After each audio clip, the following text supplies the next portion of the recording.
Welcome to the official Seagard Associates podcast. The foregoing content has been provided for informational purposes only and doesn't constitute investment advice.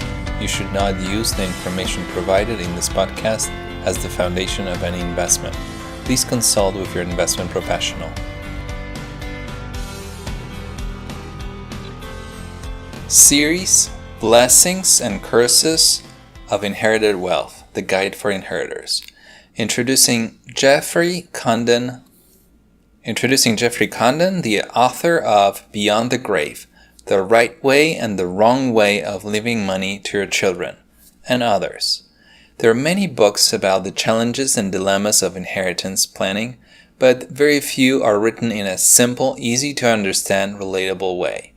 Beyond the Grave is full of examples, candid advice, and straightforward answers to some very difficult questions.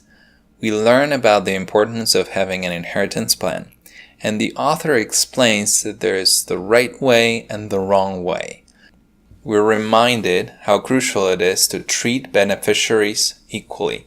Among many other lessons, we also find an interesting discussion of one of the most frequent questions when it comes to inheritance: how much is too much?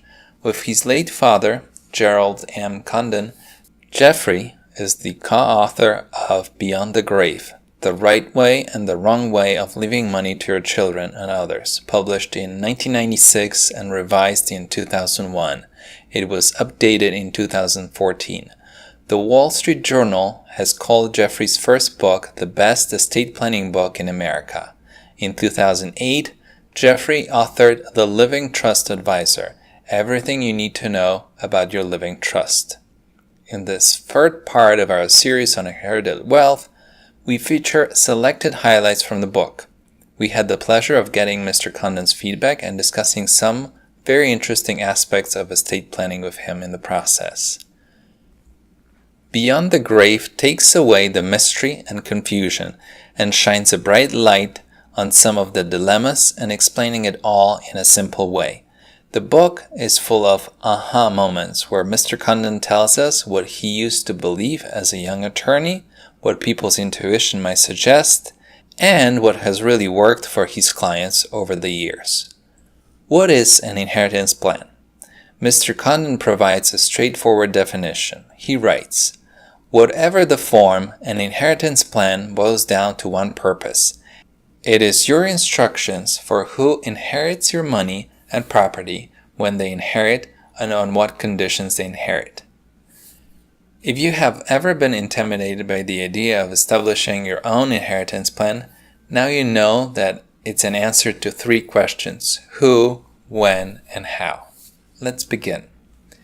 The right way and the wrong way. Before we too quickly conclude that creating an inheritance plan is simple, Mr. Condon shares with us, "I have learned the hard way that there is a right way and a wrong way of leaving money and property to spouses, children, grandchildren, and other heirs." He adds, "This book will open your eyes to the panorama of potential family conflicts and problems that often occur in the inheritance area, most of which you never before considered." Our perfect children. We read in the book, in every literate society, there is this saying about inheriting wealth: if you really want to know a person's true character, share an inheritance with that person. This is a sage advice. Having observed what happens between children following their parents' death, I have arrived at one indelible conclusion. Your children may be perfect, but you really don't know them until they divide your money. As we later learn in the book, planning for a variety of scenarios and some unexpected sources of trouble may help children divide parents' money in a more orderly fashion without unnecessary conflicts. Equal or not? This is a question that seems to be on many people's minds. How should I divide the inheritance? Do I give more to the financially struggling kids and less to the more successful? How do I measure their success anyway? Is there a way to be fair? Mr. Condon simply says, give to them equally, always. Do as much as you can to balance their inheritance, and do it before you die. He writes, if you care about maintaining family harmony after your death, leave your money and property to your children equally, regardless of their economic circumstances or their beau geste declarations. He adds further, even the most seemingly harmless inequality can cause problems. When should the kids get the inheritance? Mr. Condon tells us that interval allocation doesn't work. This is the idea of giving beneficiaries access to their inheritance in installments at predetermined ages. Condon states, although interval allocation remains popular and is frequently used, I believe it is fatally flawed. Why? Because it simply doesn't work. It may do little, if anything, to lead the financially immature child to maturity. He's in favor of the wait and see program, where an inheritance plan provides that a trustee controls the inheritance and measures the beneficiary's progress in terms of responsibility, stability, independent earning power. The trustee then adjusts the age when the legatee receives control. This leaves more flexibility to the trustee and helps minimize unwelcome consequences of giving too much too early or too little too late. Motivating the inheritors. In Beyond the Grave, we hear that there is no better incentive than money to motivate your child toward gainful employment. The author writes, the dollar-for-dollar incentive is the best thing I have found to coerce a child into getting a job. I found the dollar-for-dollar concept refreshing. In this situation, the trustee matches what the beneficiary earns on his or her own. Again, Mr. Condon's advice is very blunt and straightforward and worth serious consideration. How much inheritance is too much? Inheritance itself should be more a blessing than a curse, as the title of our series discusses. Mr. Condon shares with us, since Beyond the Grave was first published, this concern has become the hot topic in family inheritance planning. Never before have I encountered more people who fear that a large inheritance will lead their responsible children to become classic ne'er-do-wells, who hang out at the country club or who will acquire bad habits. He adds, with the new economy having created more millionaires than ever before in American history, this issue will undoubtedly be considered and addressed more than ever before. But one doesn't have to be a captain of industry or a millionaire to share the concern that a significant inheritance can lead a good kid down the path of irresponsibility. It is simply a natural feeling to want our children to make the most of their lives. Mr. Condon recommends his version of incentive-based planning, while informing us that the typical carrot and stick methods do not work. He writes, I prefer an incentive-based plan not built on reward, but on cold, hard reality of that's all you get. This is not a strings-attached plan that states in essence as follows. Child, when we die, your inheritance will be held by a money manager who, for the rest of your life, will pay you an amount equal to the monthly support we have given you during our lifetime. He adds, this is more than an incentive-based plan. This is a reality check. Controlling child's life from the grave.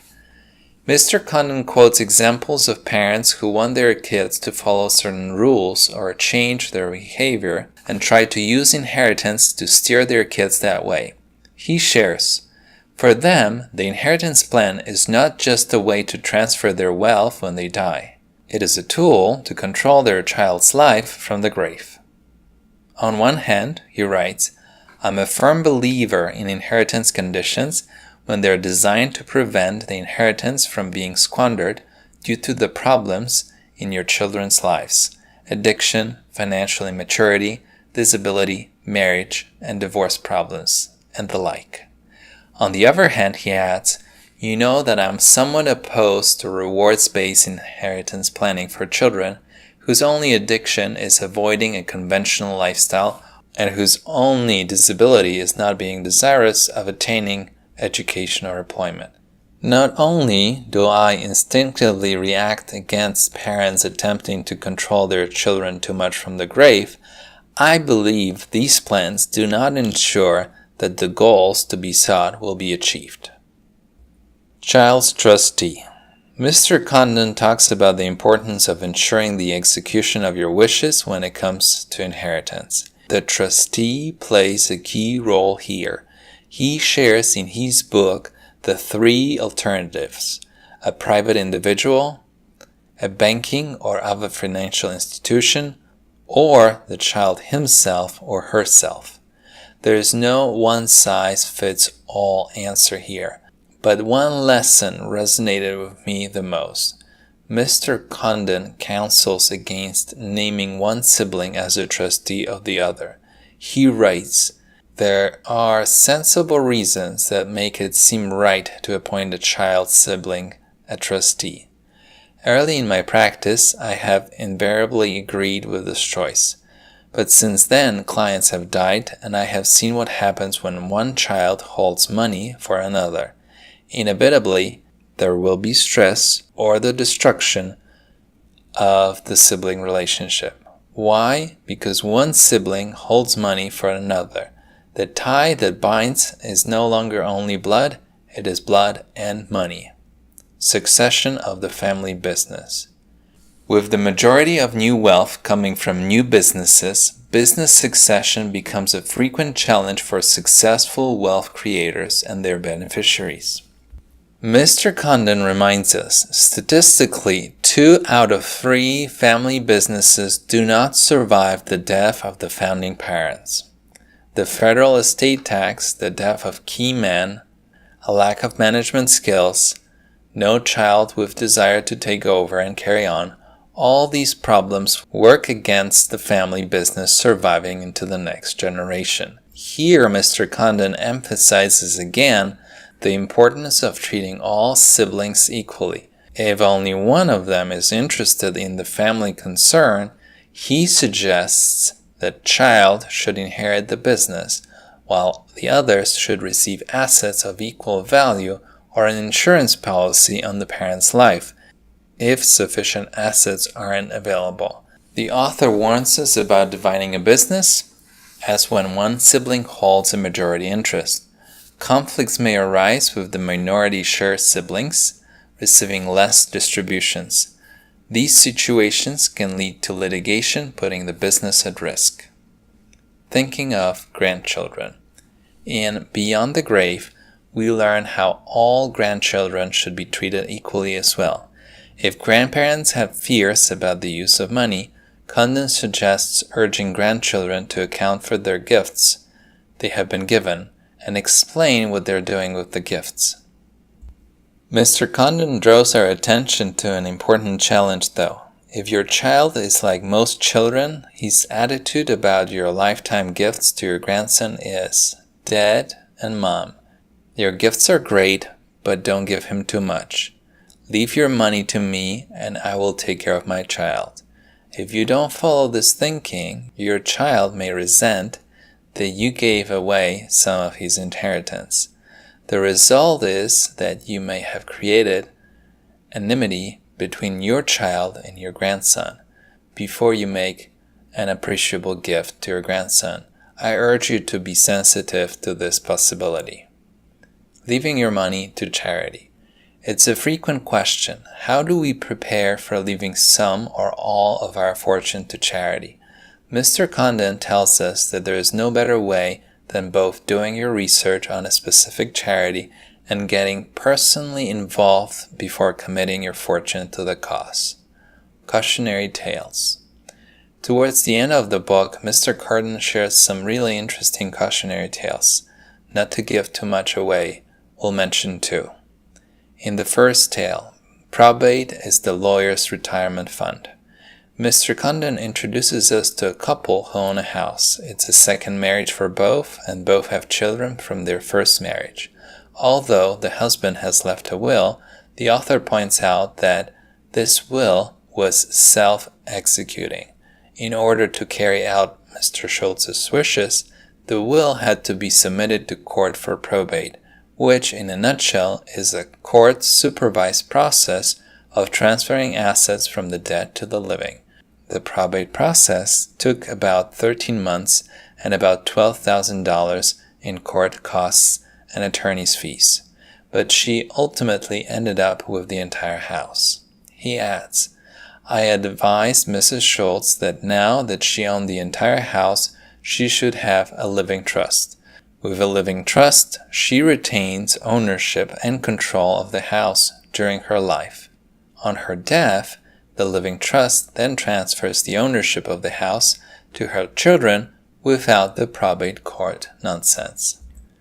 Without the probate court nonsense. That's not the end of the story, though. Mrs. Schultz did not act on the advice, and a year later, when she passed away, her children had to face the probate process again, with all the time and money that it consumes. In the second tale, Mr. Condon shares a lesson. You have to predict the future about the nature of the relationship between trustee and the beneficiary. He writes, getting the right trustee to manage the family money and property for the surviving spouse's benefit is a very important choice. If the surviving spouse and the trustee can't get along, problems and unhappiness will arise. We learn further. My personal preference is the professional trustee, which is contrary to most clients' decisions. If a personality or management-driven conflict arises between the beneficiary and the individual assigned by the bank or other institutional trustee to interact with the beneficiary, a different person can be assigned. Final thought. Should you tell your children about your inheritance plan? Mr. Condon closes the book with one of the biggest questions. Should you tell your children about your inheritance plan? He writes, I never cease to be amazed how often clients ask this question when common sense dictates it's the right thing to do. Nevertheless, clients seem loath to discuss inheritance issues with their children, leaving their children in a mystery as to the contents of their parents' inheritance plan. He advises, even if discussing inheritance issues with your children goes against your grain, I strongly encourage you to do it anyway. If you care enough, this is the true solution to potential conflicts and the simplest way to their resolution. There is much more in the book than we have been able to cover in this article. The book discusses further how a proper inheritance plan can help avoid probate and allows you to take advantage of estate tax exemption and more. We hope you will enjoy it as much as we did. Thank you for joining us today. Please check in for the next podcast.